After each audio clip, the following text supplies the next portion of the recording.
Nung isang araw, naganap ang Rally for Transparency ng INC. Ang title may word na transparency. Yan kasi ang theme, di ba? Transparency. Ang iniisip ko lang, naiintindihan ka ng mga kababayan natin ang ibig sabihin ng transparency. In Tagalog, ang transparency, ibig sabihin, walang tinatago, walang nililihim, ipapakita ang lahat. Yan ang transparency. Pero ang isa sa main speakers nila, si Marcoleta.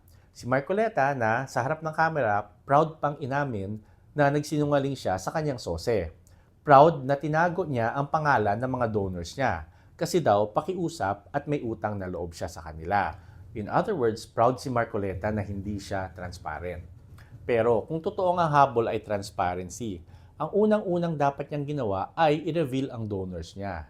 Yan ang transparency, di ba? Simple lang eh.